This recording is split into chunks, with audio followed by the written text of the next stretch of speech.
Good morning, everyone. Welcome to the Thursday, January 28th edition of the MMAOB Daily Podcast. I'm your host, as always, Adam Martin, and I'll be taking you guys through the latest in the world of mixed martial arts. And I'm joined here on Thursday morning by my regular Tuesday co-host, Mr. Cole Shelton. Cole, how's it going?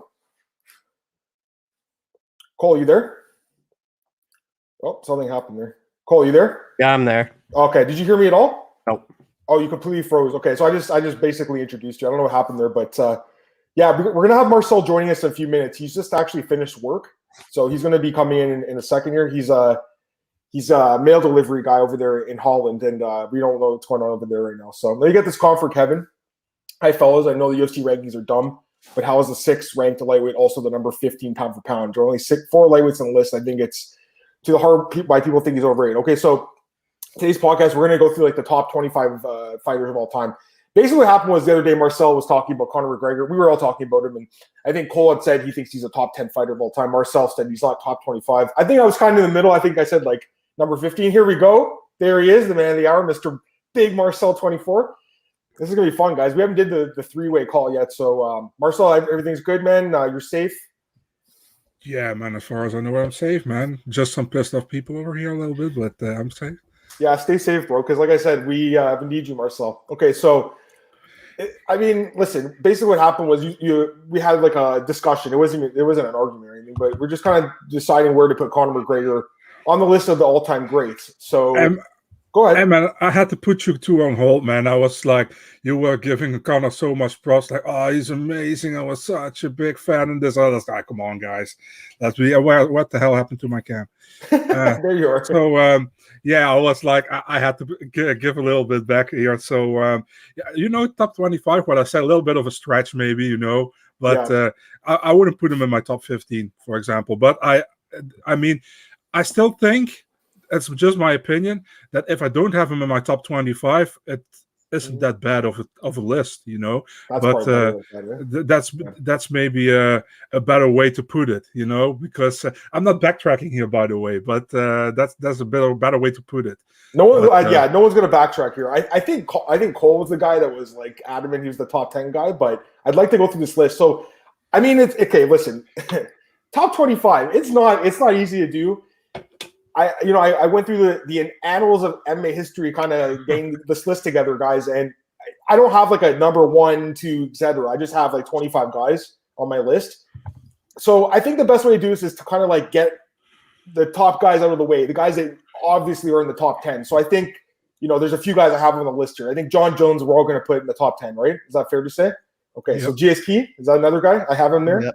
Yeah. I have a few different tiers. I have like a note here. It's just like I have like the Legends tier, the Elite tier, the New Guard, Women's tier. So I got a different couple of tiers. So I had Jones, GSP. I had Khabib in the top echelon. You guys have him up there too? Yeah. Yeah. Okay. So I got him. I had Anderson Silva in the top part as well, and I had Cormier as well. I think Cormier would be a top 10 guy of all time. 2 championships. Only lost to John Jones, right? So I think he's up there as well. Would you guys agree with that too, or no? Yep. Where'd you have him, Marcel? Do you know where you'd have to look for more for DC? I did have him in my top 10, actually. I did. I had him at 8. Yeah, he's in my top 10. Top 15-ish, not definitely top 10, but top 15 definitely. Yeah. Okay. So I think those 5 guys, like at least we'll say, are fair to include them up there. Now after that, I feel like there's a lot of guys that are kind of like in this tier where they're just like a little below those guys, but they're still like elite fighters that if you're going to go through like the list of the best fighters of all time, you have to put them there. And these guys include Fedor. I think he's definitely up there. Would you guys have him up there too? Yep. He's in the top 5. So yeah, no, I think that's fair, Marcel, as well. I think for the longest time he was the greatest fighter of all time. I do think he affected his legacy just like Anderson did by sticking around too long at the end and losing a lot of fights, in my opinion. But there's, like I said, there's a lot of other guys here, guys. I mean, it's tough. Like, there's a lot of guys that are kind of like on the bubble. But okay, I mean, like, listen, there's Demetrius Johnson. Where'd you guys have him? I had him at 4. Where'd you have him, Marcel? Top 10. Where would you? Yeah. Top 10. Yeah, I think so too. I mean, listen, like, I feel like his competition was as good as some other people's, but the dominance is something you can't dismiss. Now, my top 5 is GSP, Jones, Khabib, DJ, Anderson. And what's yours, Marcel? Do you have a list, Marcel, or are you kind of like? I like I told you, man. I had so less time to. I don't have a complete from 1 to 25 list. I have Me just either. a few names. So I have top 5. If I have to put my top 5, I'm going number 1 is likely. That's personal thing. I would put GSP if I had to put somebody at number 1. Probably Jones second, Fedor third. Who else? Let me think for a moment. Khabib 4. Yep. 5 would be this is a difficult one.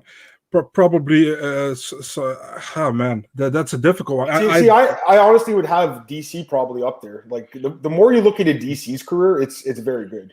Yeah, I know, but I don't know, man. The thing with DC is that he has actually he's never been the best of in his division, in my opinion. John Jones was always the best. I mean, he knocked out Stipe, though, right? Like I know, but you also have to take in mind that he eye-poked Stipe badly in that fight. And I know Stipe did the same thing to him in the second fight, but he's a great fighter. Don't get me wrong, but I wouldn't put him in my top 10. I would put him in 15-ish. All right, so here's some other names that I have that are like, I'm going to ask you guys, would you rank them above Conor, okay? And then we'll get to where Conor really sits. Because I think all the guys we've listed so far, I think fair to say we'd rank them above Conor, all the guys we've listed? Fair to say, Cole? Yep. Okay. They're all ahead of Conor on my list. I agree, too. So I think that's fair. So he's not going to be top 5. He's just Jose Aldo. I think there's a guy in the comments saying Aldo. He's on my list, too. He's on my short list. I have Conor above Aldo.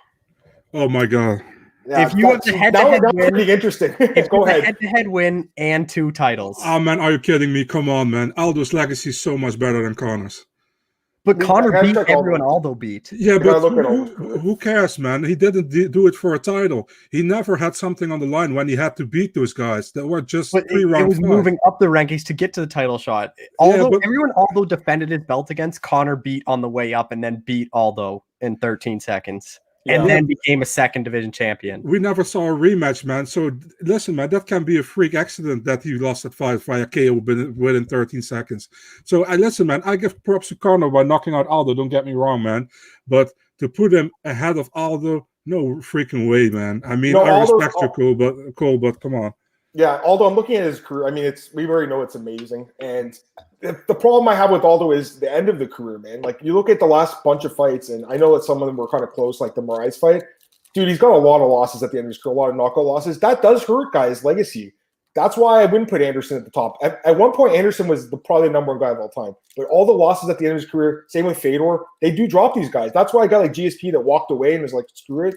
I respect him more than a lot of these guys because he went on to win. What are you gonna say, Marcel? GSP is just a smart guy, man. He went out when he knew it was getting tough for him, and he knew he had a great legacy. And he came back when he knew he could win the middleweight title against Michael Bisping. So he's a smart guy, dude. He's really smart. Let me grab this comment quickly. JCSO, he says 9 defenses versus 0. Yeah, so Aldo made 7 in the UFC and then I think 2 in the WEC. So that's definitely something to note because I think for me, title defenses are massive. I know for Marcel, they're huge. Cole, maybe not so much. You don't look at them as much, I think, Cole. Is that fair to say? Go ahead, Marcel. Well, can I tell why I think it's huge? Because it's because I think you have something on the line, something you have to defend. You have something to lose in a fight when you are the champion, and when you are fighting for something. You see with a lot of MMA fighters when they are going to the top of the division, they are willing to take more risks normally, and they have normally like more knockouts, more finishes, I think.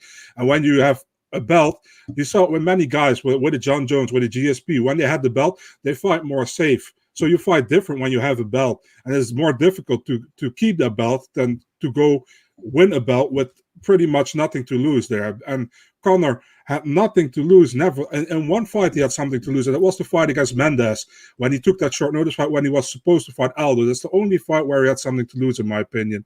All the others, he fought Aldo, he won that fight. Then he never defended his title. He fought Nate Diaz. He lost the fight against Nate Diaz. Got a rematch. He won the fight. Was at welterweight. Didn't do him any damage if he didn't win that fight. Got the lightweight title shot without beating any lightweight. Won that fight. Yeah, got the belt. Never defending it. So, I mean, that's not a legacy for me, in my opinion. But fair enough. I want to hear what Cole says about title defense. Sure. Go ahead, Cole. So, what's Jose Aldo's best title defense? Chad Mendes? Conor Frankie Edgar or Chad Mendes, probably. Right? Conor beat Mendes. Conor beat Aldo head-to-head. Yeah. Aldo's last like stretch, it's not that good. Neither is Conor's, but Aldo got knocked out twice to Holloway. Conor beat Holloway. Aldo, like if he becomes bantamweight champion, I would rate Aldo way higher just because the two divisions. Winning belts of two divisions is like Conor was the first person ever to hold two titles at the same time. Like, and then I think he does have stuff to lose. Entering that Poirier fight, he was all considered hype. If he lost that, everyone would have trashed him that, he was never a good fighter. He was just all hype. He was moving up way faster than anyone else. Like he was jumping up the rankings and he had to back all his talk up. If he never did, like everyone would have said, he sucked. Everyone would have trashed him that he was never that good. That Poirier fight was huge.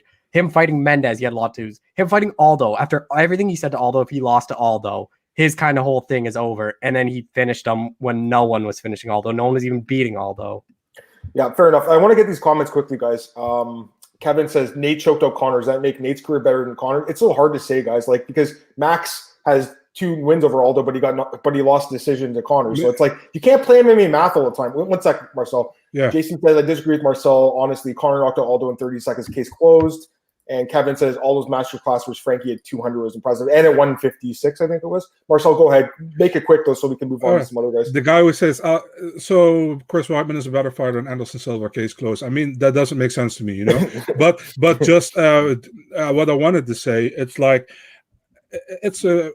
can we just say, like, in my opinion, Aldo is the greatest of all time in his division, but I don't see he's the best fighter in that division, Fighters develop, the time goes by, and I think, for example, Max Holloway is a better fighter at Aldo, but he hasn't done it hasn't done more in the division for me.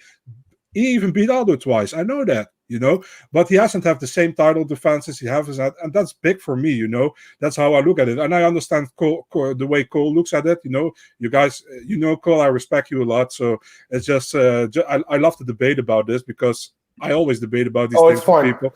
So, but that's how I look at it, I'm like, Aldo is the greatest of all time in the division, but doesn't mean he's the best fighter in the division, and definitely currently he isn't. So. Yeah, I mean, listen, it's even hard to like say who the featherweight GOAT is because it could be Conor, it could be Max, it could be Aldo. Like you can make an argument for either guy. You really can. Brian Blaze says he had the 4 guys, and then he added Stipe. I did have Stipe in my short list too. He's in my top 25. I don't know if he's my top 10. He's in my top 20 though. Where do you guys have Stipe? Did you have him above Conor or below him? Where would you put Stipe?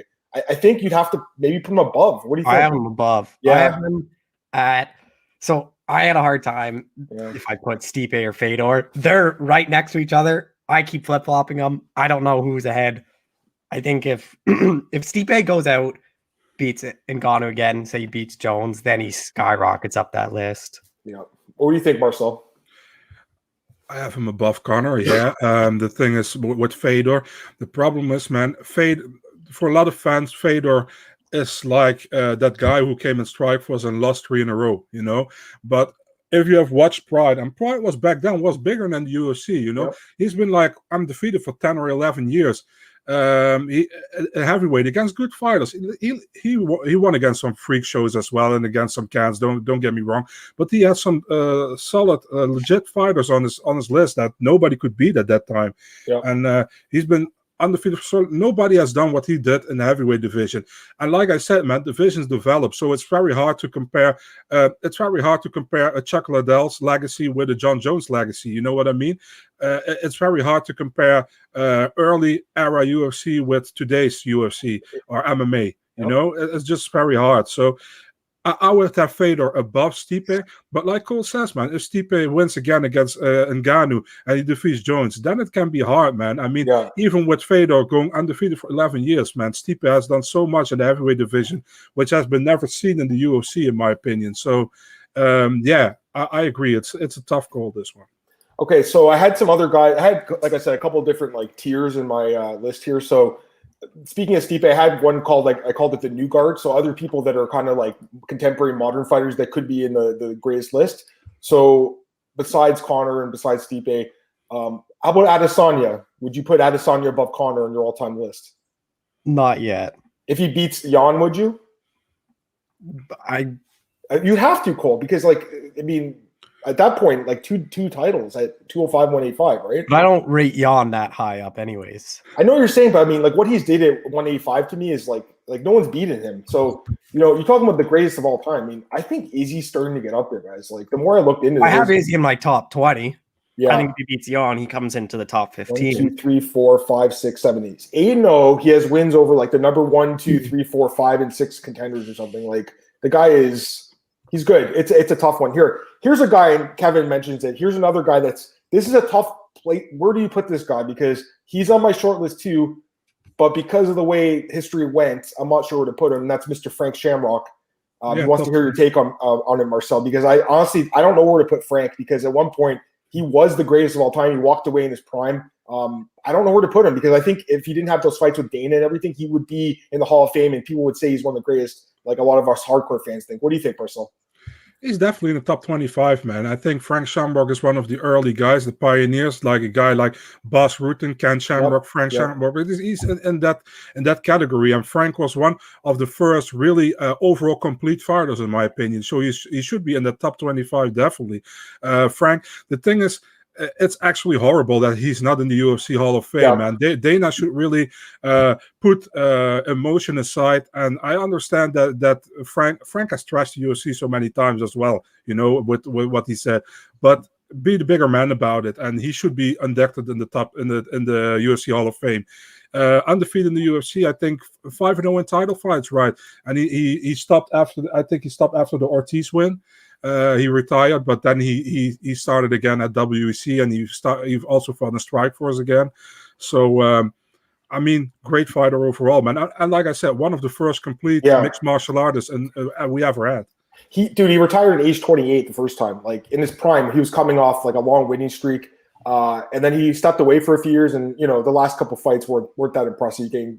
Kung Lee broke his arm with that kick, and then Diaz knocked him out. But you look at his record, 23-10-2. Not the greatest record, but you have to remember, like a lot of these early guys, pioneers, Marcel, have a lot of losses because the sport was so new back then. There were so many different ways to win and lose that you didn't really know about. And the guy in his UFC run, like you said, Marcel, 5-0, including winning the light heavyweight title in 4 defenses. So, I think he's up there. But the last couple of years weren't that good, and I think he walked away too early. And unlike GSP, he didn't have 15 title defense or whatever it was. Like he just walked away, I think, a little too early because of his, issues with Dana White. And I like Frank and everything. I remember that story maybe last year about him like leaving a dog at the airport. People were really upset about that.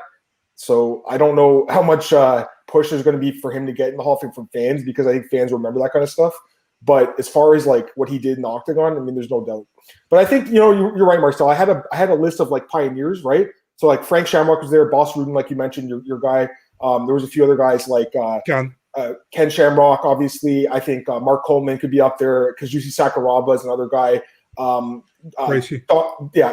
Actually, I think Hoist you could put in the top. Like I think he's out of this tier, because I think there's a tier of pioneers like Dan Severn and Don Fry. Like these guys are amazing fighters. They're some of the best of all time. I don't know if I put them in the top 10. But even like Dan Severn has 100 wins or whatever. I don't know if I put him in the top 10, but I think I'd put Hoist up there, man. Because if you look at what Hoist did in the octagon, it's legendary. You look at the way he changed the sport too. I think that's pretty impressive. He had the record for submissions for 25 years until Oliveira broke it. So to me, he's actually a step above the rest of those pioneers. So I would put it Hoist. I have to put him above Conor. Would Cole? Let me Cole. Would you? Yeah, I think it's so hard to put the pioneers, the people that from UFC 1, everything, just because MMA was so different. It's so hard to tell how good they actually were, just because you could just be a jiu-jitsu guy and win, but in today's you can't just be a jiu-jitsu guy. That's why I think you honestly need even 2 different lists for pioneers in modern day, just because no other sport has evolved this much this fast. Yeah, I know what you're saying, but listen, the guy, dude, you know what they don't do today? They don't fight 4 times in one night. So, I mean, that to me is totally different. You look at his dude. He won UFC 1, he won UFC 2, he won UFC 4, and his overall record in UFC 11, 1 and 1. I mean, that's pretty damn good. So I think Hoist is up there, guys. But there's, like I said, there's a bunch of other kind of pioneers that we could put in this above Conor, but it's tough. But there are some guys okay, for instance, another. I don't know where I'd put this guy. He's not a pioneer, but he's not modern era. He's like, I guess, the classic era. Matt Hughes. Does Matt Hughes go above Conor?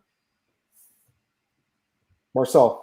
Yeah, can I come back to Gaethje, by the way? Yeah, you can. Yes, sorry, I forgot to get back to you. Go ahead, please. Yeah, because I think what about the both? They fought each other, so might as well talk about both. Yeah, with submissions, the thing is, man, don't forget Gaethje could use his gi in those. Yeah, that's true. Absolutely. Yeah.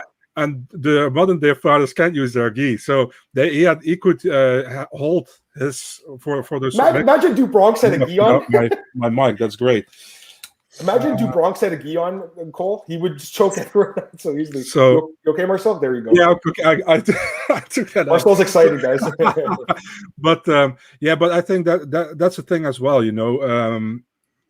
Today you can use that, and back in the day, like Cole said, man, there was really a jiu-jitsu guy against a karate guy, and you had a boxer that it wasn't evolved as much as it is now. For example, remember Art One Glove Jimerson tapping out when Royce had bound on him, for example, so yeah. It's so hard to compare the pioneers to the modern guys, but what do you think of Matt Hughes? Because he's like in between both. He's an amazing fighter, man. I mean, he was also one of the first more complete fighters. He was a wrestler, I know, but he was complete. He could stand and bang as well. And he was from the military fighting systems, right, with Robbie Lawler and Jens Pulver and Jeremy Horner, who was there, and Sylvia. They were a strong team, and I think Matt Hughes definitely deserves to be above Conor, in my opinion, for what he has done in the UFC. Record of 16-6. Oh, yeah, 17-6. No, I'm sorry, 18-6. Dude, if you look at his resume, it's confusing because he had fought like 3 times in the UFC in the early days. Yeah, 18-6 record. That's pretty good. Go ahead. Gotta be honest, he's ranked under Dennis Hallman because he lost 2 times. That's what I'm saying. He's the perfect example. No, but he is the perfect example of why MMA math doesn't work, because Dennis, the Superman Hallman, beat him twice in the first round, I think, both times, and actually 17 seconds and 20 seconds by guillotine, right? An armbar. So I mean, yeah, you can't play MMA math like that. But Matt Hughes, yeah, he is Cole. I mean, yeah, Cole, like he's probably a little bit before your time, Matt Hughes. But if you look at his resume, man, I mean, it's pretty damn impressive. But how about this guy? How about this? Here's another guy. This is a great. I was just looking at Twitter and I saw you kind of, or Marcus actually was talking to a guy, BJ Penn. BJ Penn, where's BJ ranked? Is he above Conor or below? Like honestly, and we work for his website, Cole. I don't know if I could put him above Conor at this point, because I feel like he had a lot of losses at the end of his career.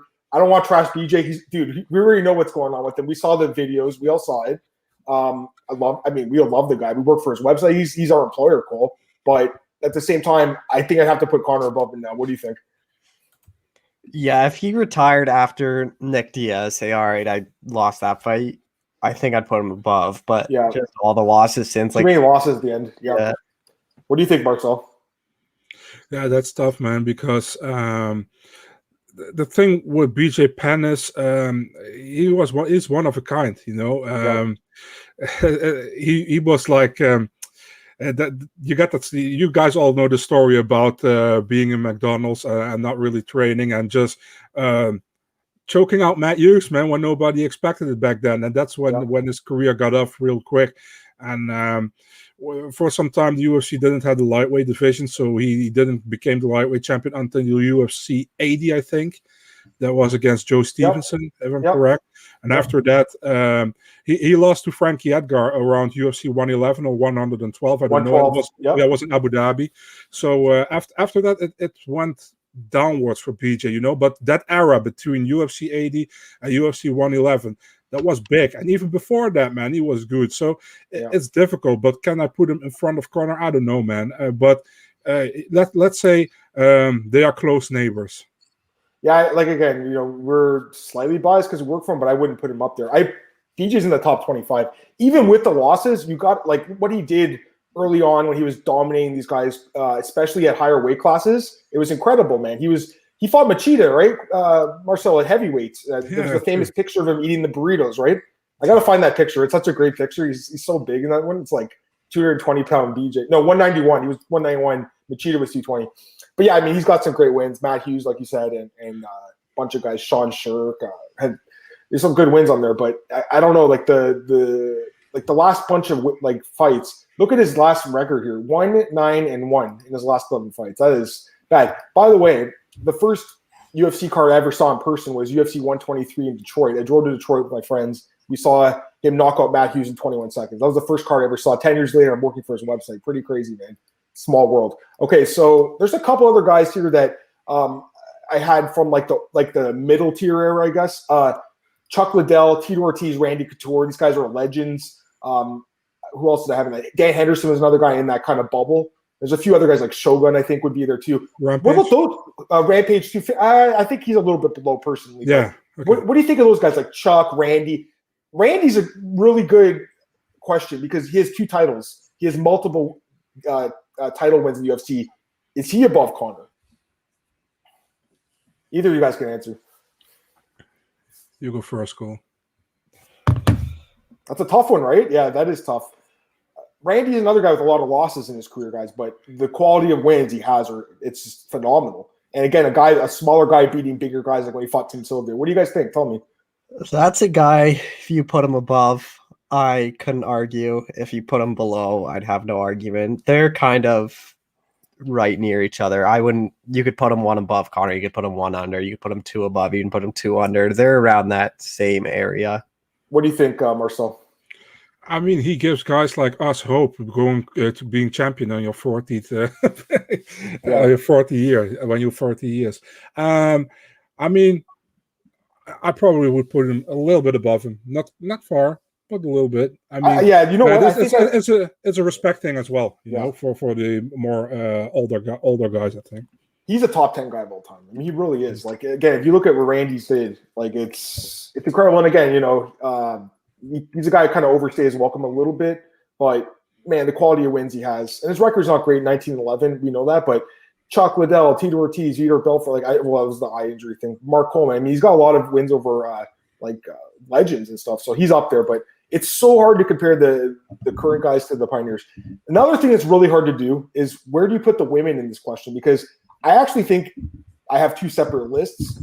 I don't know how you put women and the men in the same conversation because it's very difficult. They can't fight each other ever. They would never fight each other. So except for in Russia where that 500-pound fat guy beat up that girl in Bellator, or she beat him up actually. But you would never see a woman fight a man in North America. So I find it hard to put like Kevin says, and I want to get to Kevin's comment, Amanda Nunes, 8 known title fights, first round stoppages over every champ across 2 weight classes, only fighter ever defend 2 belts simultaneously, resume for resume, unmatched. I don't know. I mean, she's good. Don't get me wrong. She's amazing. She has some bad losses in her career, too. Like, she's got some ugly losses, man. Alexis Davis knocked her out. Sarah D'Alio beat her. Like, she's got some bad losses. But, you know, as far as the women go, she's number 1 for me. I would put her above Cyborg, like one spot, and probably Ronda there. But I don't know, guys. For me personally, I have 2 lists. I have women and men. What do you guys? You guys put in the same or 2 separate lists? Separate.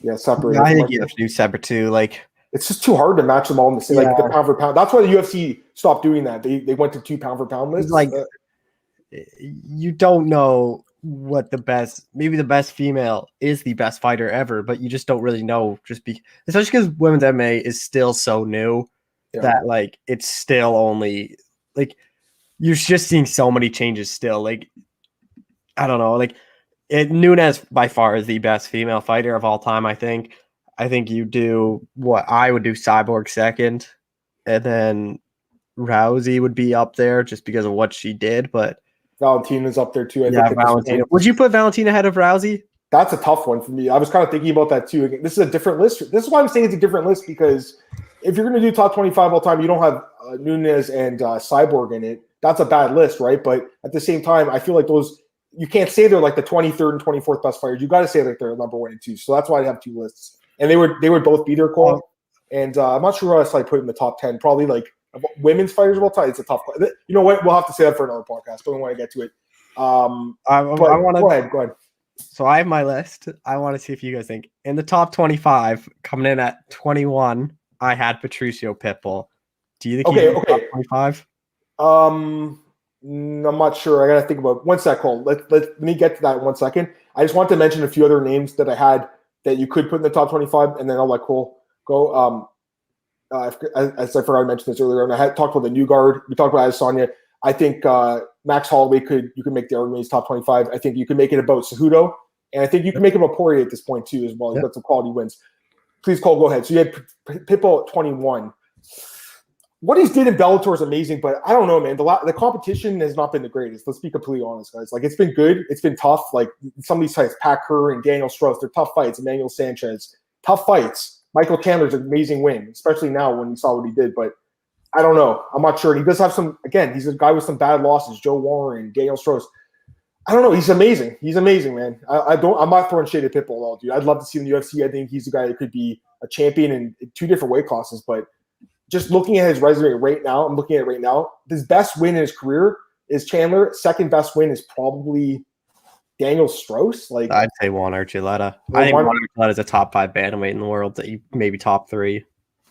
I don't know. I mean, he could be, but he's fighting in Bellator. We don't know. He's fighting Patchy Mix. He's not fighting guys like his teammate Dillashaw. What do you think, Barcelo? Where do you put Pitbull? You top 25 for you or no? Super tough to say, man. You know, it is tough. The only guy who I give a chance right now against Pitbull is AJ McKee in Bellator.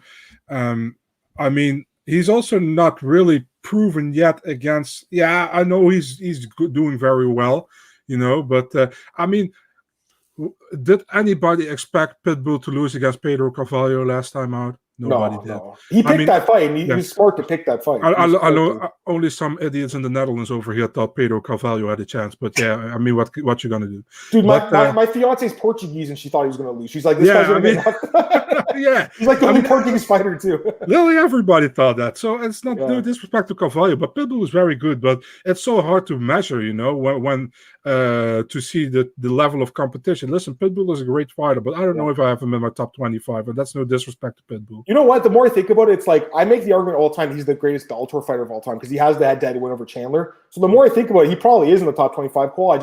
I didn't actually have him on my list, Cole, but I think he's close. I don't know if I put him at 21, but he might be in that 21, 25 spot. I'm going to get to these comments, and then we'll get to some other ones you had, Cole. Kevin's saying, you're talking about bad losses. What about Conor losing to Artemij Siknikov and to Joe Duffy? Yeah, for sure. Most fighters have bad losses. Right, early in their career, there's bad losses. There's a lot of guys. The only guys that don't are really like Jones, Khabib, and DC, GSP, I guess. But even GSP had that loss to Matt Hughes where he tapped out with 1 second left. Right? Remember that? I was like, come on, hold on 1 second, man. It was like when Ankalev tapped out against Paul Craig. Like, hold on 1 more second. What are you doing? Hold on. I want to get these comments here. Marcus says, women and men have to be separate lists. Yeah, I agree. He says Nunes number 1 of all time in the women's list. Yeah, I agree with that. But he thinks Valentina's a better fighter than Nunes. That's really interesting. I wouldn't mind seeing that third fight. Kevin says, how is comparing women to a man different than comparing Mighty Mouse to Fedor? You're right. That's a great question. They can't fight each other either, but at least they are both males. Like I personally don't. I liked when the UFC went to 2 separate lists for the women and men. I did like that move when they did that because they used to have the pound for pound mixed, Marcel, and fans were like, hey, it's not fair. You have 1 woman in the list. So it's better to have 2 lists in my opinion. You know what it is, man? I'm also like a big fan of doing a greatest of all time per weight class, you know? That's a great idea too. Yep. Yeah, because how can you compare GSP to John Jones and John Jones to Anderson Silva and all those kind of guys and Demetrius Johnson, Fedor? I mean, it's pretty undoable, you know. And even if you do it per weight class, it's even difficult sometimes. So, I mean, do it per weight class if you're going to do greatest of all time or whatever. I mean, but top 25, it's even hard to do top 25, you know. Yeah, I agree. So, Cole, who else was on your list, Cole, that we didn't mention today? Top 25, I have... There's people we haven't mentioned yet because we mentioned a lot of names. Dominic Cruz. I didn't have him up there. I mean, he's definitely good, though, because he has the win over DJ. He's got the win over Dillashaw. He's top 25 for me. I wouldn't put him above Conor. I actually would put Conor above. I have Frankie Edgar in the top 25. That's a tough one, too. And he's got some quality wins, but, again, a guy that had some losses, right? So he's up there, Cole. I mean, he has... He's at like the bottom of the top 20. Yeah. I have Cain Velasquez. I wouldn't put Cain. I don't think I'd put Cain. Marcel, what would you with Cain? He's such a weird guy to me. What do you think? I don't know, man. That's a 50-50. I have 2 more, but go on. Someone I was thinking about 25. Maybe he's out. I don't know. He's someone on the brink. What about? I think Dan Henderson would be up there. Oh, I mentioned Hendo earlier. Hendo's top 25 for me, 100%. I also thought he beat Bisping in his last fight, and I think he should have went out on the title. You thought so too? You thought so? It was close, and then dropped him twice, man. Great fight. I think Chuck Liddell is top 25. Yeah, I think Chuck is too. And a lot of people are going to say Chuck, you know, all the knockout losses and everything. What he did Chuck was one of the guys that got me into the sport, Marcel, and Cole. Like, he was one of those guys that was mainstream at a time when UFC was kind of not really mainstream. And you'd want to tune in and see this guy with the mohawk and the Iceman shorts knocking everyone out. So what he did in the sport, and yes, all the loss at the end, and the loss to Tito in the last fight in Golden Boy was really bad, and the loss to Rich Franklin in Vancouver, that was bad too. But, the guy is a legend, Cole. For me, is he above Conor? I don't know. It's tough to say. That's a tough one. Chuck versus Conor, they're in the same tier to me. In that, like, I think after talking to you guys today, Conor for me is going to land about 10 to 15. He's outside the top 10 more we talked about today. So I would say that you guys were both right the other day. Marcel, I don't think he's top 10. But Cole, Marcel, I think he's better than top 25. So I think we're all kind of in the middle. Who else was on your list, though, Cole, that we didn't mention? I think we pretty much got everyone. Was there anyone else, Marcel, any more? Yeah, I have three more. Sure. One of the most underrated heavyweights of all time in America, Frank Mir.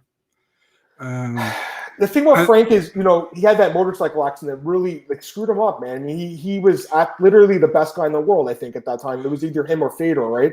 And then, he was never the same after that, Marcel. So, dude, this dude can suck Medusa with all the snakes on his head, man. I mean, this dude he's so good, technically, So even Werdum you can put there, I know many people don't like Werdum, but he should be around there as well. I haven't heard the name Vanderlei Silva, what he did. Dude, that's a great. Oh my God, that's a good one. That's a good one. Here, I'm going to take this one off the wall quickly.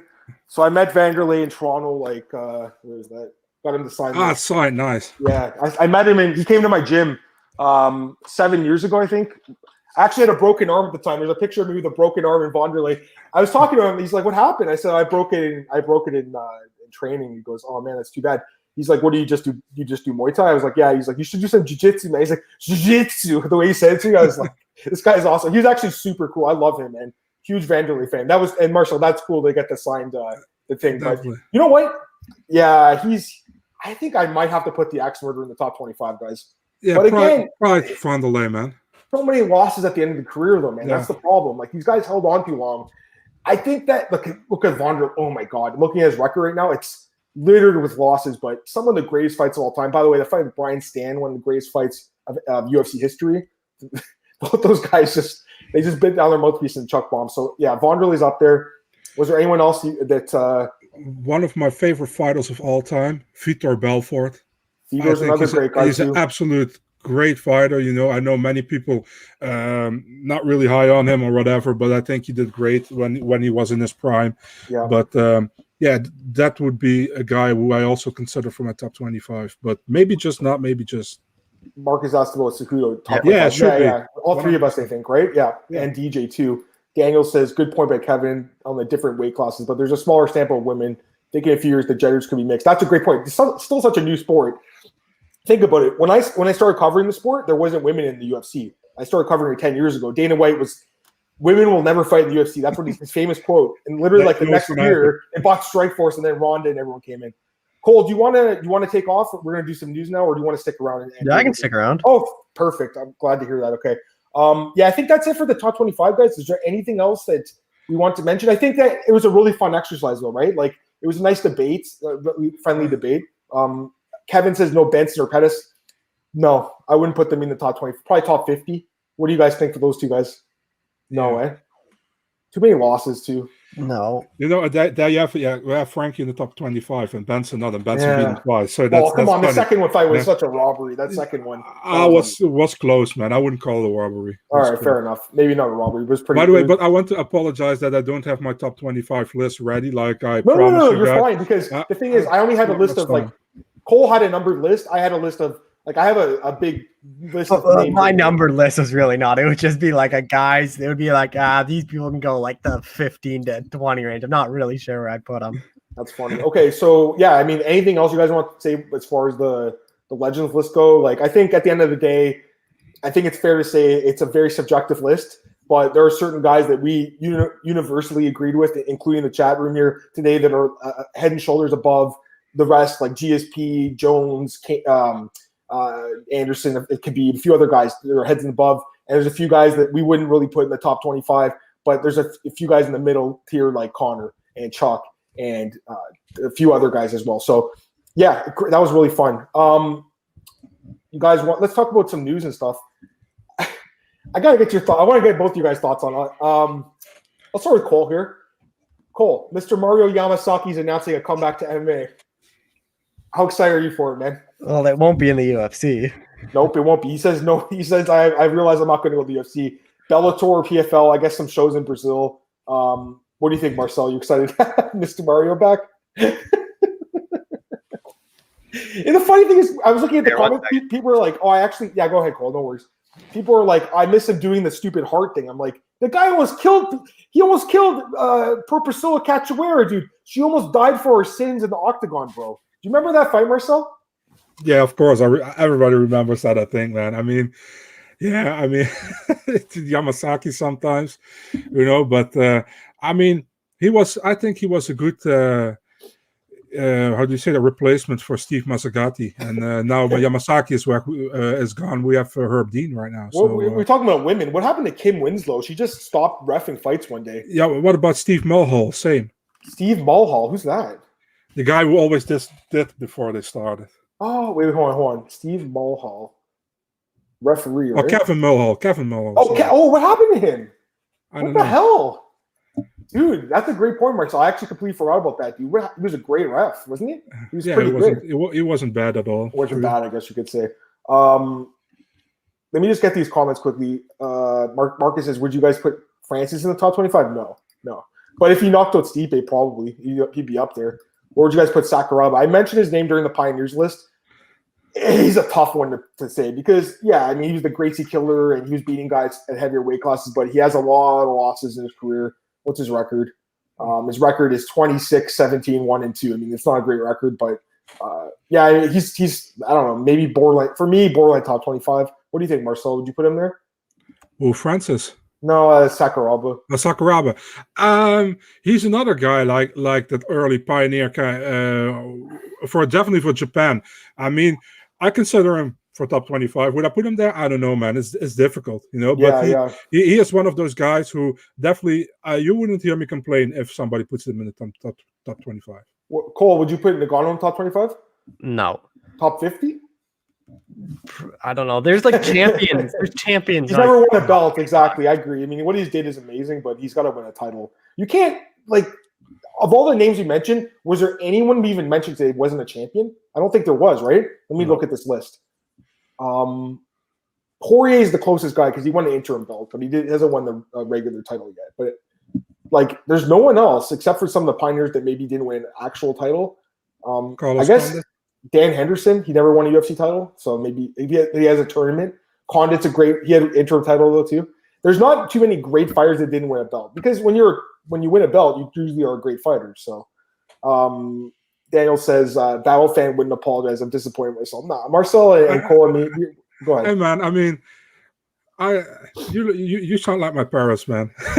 me or Daniel. That he's disappointed. So Kevin Scott, let her be a warrior. He's talking about Priscilla, and Daniel says his warrior explanation sealed the Hall of Fame. Yeah, so I'm not sure about him coming back. Cole, you did some articles on Justin Gaethje yesterday. He's talking a lot of shit about Conor. I would love to see this fight. I'm not going to lie, especially after seeing the way DP kicked the legs of the Conor. But I think the smart thing to do is probably to book him against Chandler maybe next and give the winner a title shot. But it's hard to say. What do you guys think? What do they do with Gaethje? Go ahead, Marcel. I'm really afraid they're going to do Gaethje against Oliveira and doing the rematch between Poirier and McGregor for the title. You think so, Cole? Yeah, or even do Poirier against Chandler.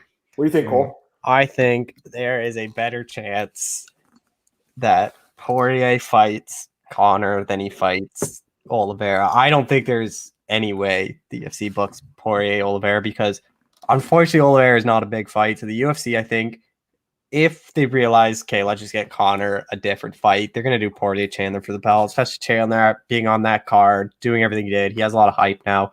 What's a bigger fight to the casual fans, Poirier Chandler or Poirier Oliveira? Neither. But it's Oliveira because he's fought like 25 times. Dude, no one even knows who Chandler is really yet. I don't think no one really knows who Oliveira is. He has like 25 fights in the UFC, man. I mean, yeah, but he's fighting Nick Lentz and Jared Gordon. Are people really tuning in to watch that? You just beat Tony Ferguson. I think Oliveira, you're underrating him a lot. What do you? But the thing is, like, I think Oliveira deserves it, but I don't think he's going to get it. He doesn't speak English. I will agree with that. I don't think he gets it either because, Cole, you're right. The 8-fight win streak, most of the wins aren't that good, but the last 2 were good. Kevin Lee and Tony. Espada says Hendo is a 2-time, absolutely, middleweight and whatever they called it, welterweight. I don't even know what the weight classes were a little different there, but Hendo, and he was a UFC tournament champion as well. Marcus says, would you put Luke Rockhold, Yoel, and Jacare in the top 50? Marcus, we didn't do top 50, man. We'd have to look more. There is a good list of Tapology. That's not too bad if you want to look at a top 50 list. This guy says, and this is what I said. Oh, he says Dustin and Charles, Maine and Daniel Gaethje. I said the same thing after it, but honestly, I'm kind of with Cole. I just don't see them doing that right now. I think I think it should be Dustin and Charles, but I think Cole's right. I think it's going to be Conor. What do you think, Marcel? You think it's a trilogy? Yeah, probably, but I'm not gonna put out the narrative that the UFC is gonna do because I hate that kind of stuff, and I know you guys do too. Probably, you guys also want the guy who deserves to fight for a belt, And Conor lost, man. I mean, when it was his last win in the lightweight division, that was in 2016 against fucking Eddie Alvarez, who is now not anymore even the UFC. Which is a great fighter as well. Don't get me wrong. You know what? He's a guy that was like borderline top 25. I wouldn't put him in the top 25, but he's just outside of it for me. He's a great fighter too. Yeah, but I mean, it doesn't make sense to book it for the 3rd time. Please, I agree with JC as well. Dustin Charles for the main, Chandler Gaethje for the co-main, and make Nate Diaz against Conor McGregor for the BMF belt. Whatever. Oh, that's fun. I don't give a damn. That's fun. Yeah, because I feel like Masvidal must have given it up after losing his last fight, right? Like, how could you be the BMF and lose? I'm just kidding. But Espada says light heavyweight champion strike versus Hendo. Absolutely knocked out Cavalcante. Dude, he's one of the best of all time. I love Dan Henderson, man. And I don't know if you saw that video of him. He kicked his daughter's boyfriend in the leg. Did you see that? Oh my God. I'm sure they were all drinking, but my God, that must have hurt. Marcus says, I don't see Poirier turning down Diaz or Conor. Yeah, I'm with you. I think if dude, listen, this is you have a short career in MMA. You fight for maybe 10, 15 years, maybe 20 years. Like if you're a legend like Arlovsky or something like that, you're fighting 20, 25 years. I think a guy like Poirier's probably got a couple years left. And not because he can't fight, because I think he could hang on and still win fights. He's a pretty smart guy. He's talked about like brain trauma and stuff. He's talked about not, taking as much damage and stuff. So for me, I'm with you 100%, Marcus. I don't think Conor or Diaz deserve that fight for the belt, because I think it's going to be for a vacant belt. And the last one really should have been. But I do think Poirier, if the UFC is like, we're going to do the trilogy fight and we're going to sell 2 million pay-per-views, you're going to make a shitload of money. I don't think he's going to say no to that, guys.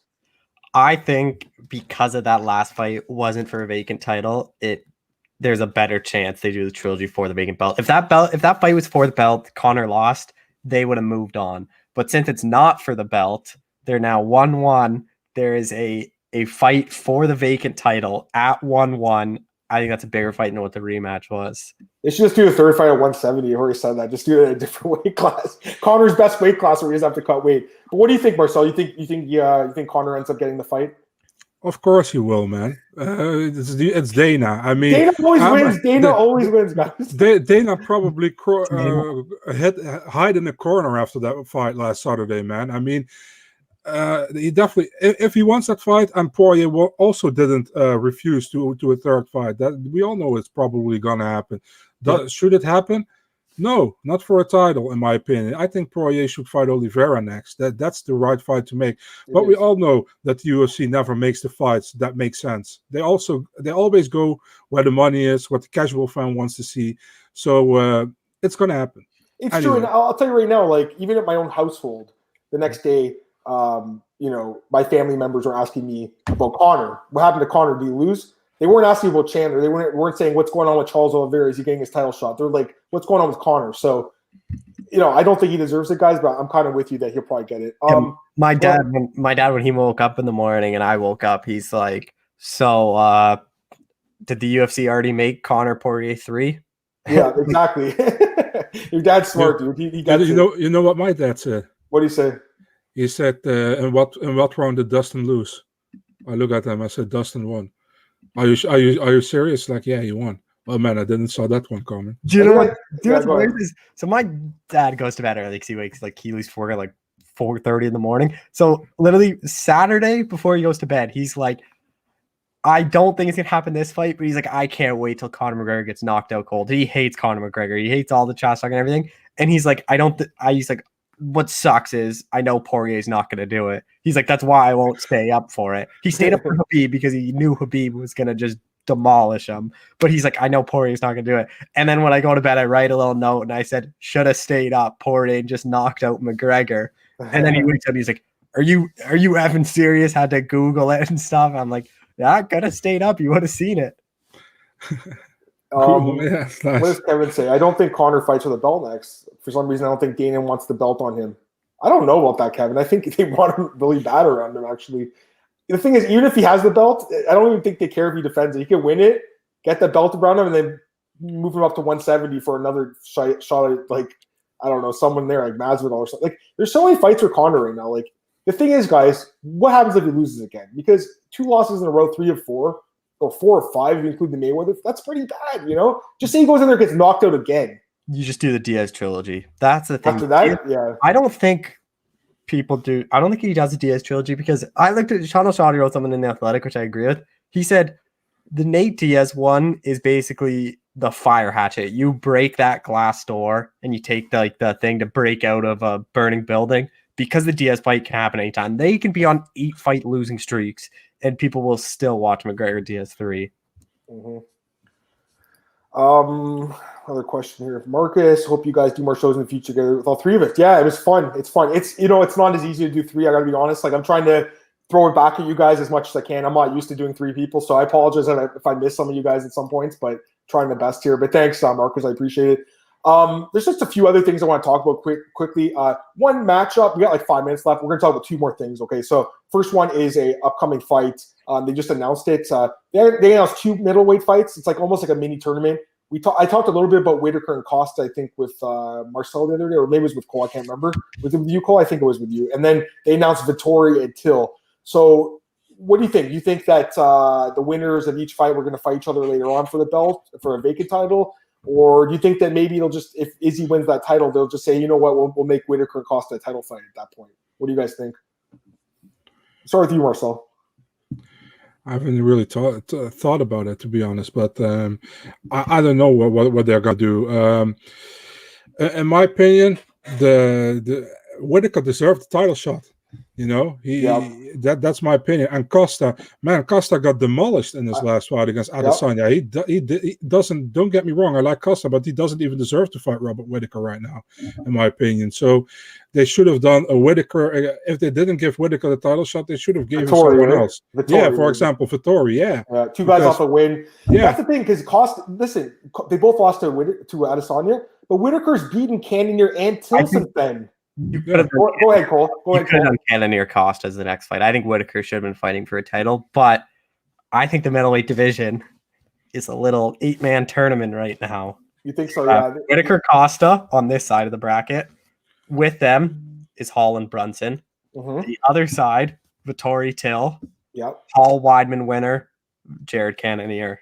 All those guys. Yeah, I mean, listen, the division is wide open right now. There's a lot of different guys in. I just feel like this could have been a vacant title fight, though, because I think, or an interim title fight, if anything. Because Izzy, I don't think Izzy's going to even fight it at 185 again if he beats Jan, which the odds say he will.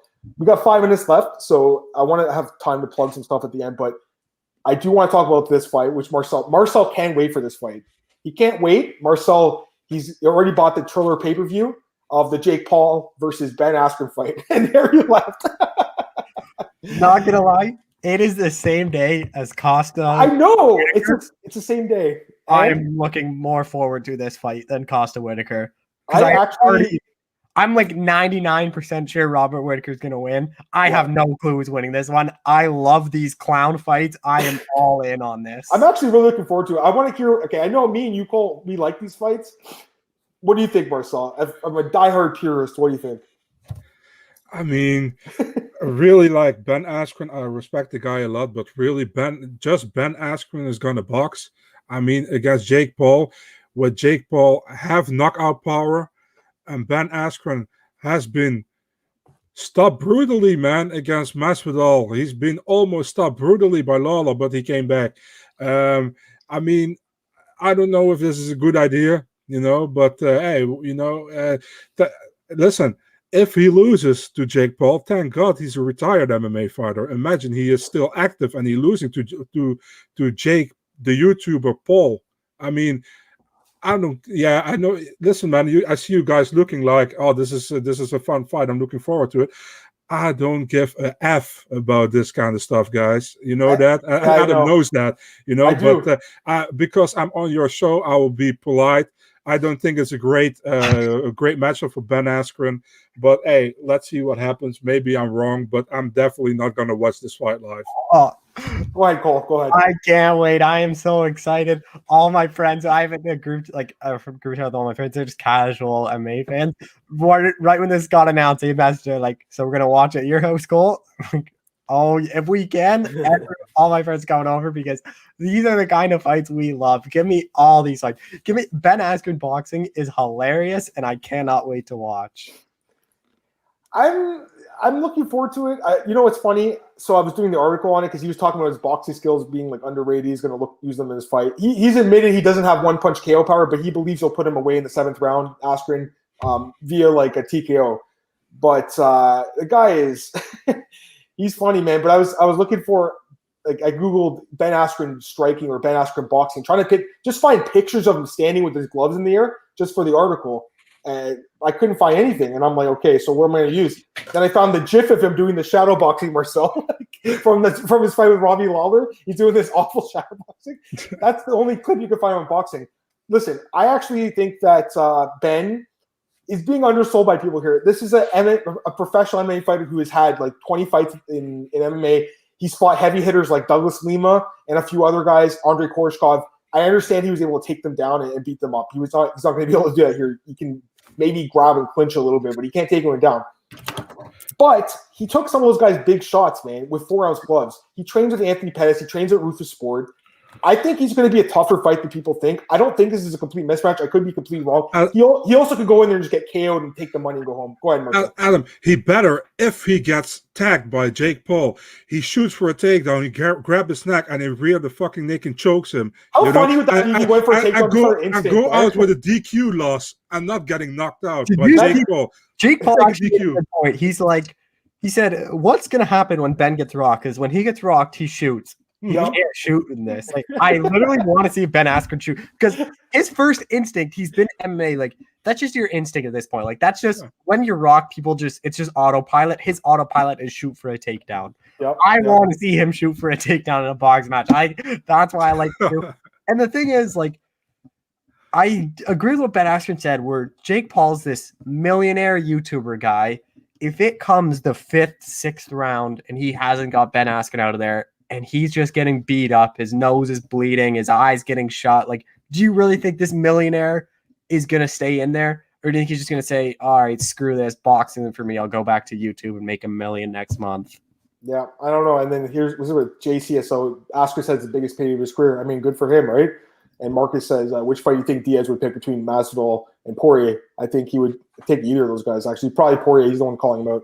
I think that's it for today, guys. We got 2 minutes left, so I'd like for you guys to plug your stuff. You can go ahead, Cole. That Twitter, AquilShow91. Spoke to Ike Villanueva that was out yesterday about him getting snubbed from the bonus. He said he was heartbroken about that. So, and then just talked to Ben Saunders about his free agency. Anything else? So it's on my Twitter. Yeah, I really hope Ben makes a return to the UFC after a win, probably in the regional scene. I love the guy though; he's a great guy.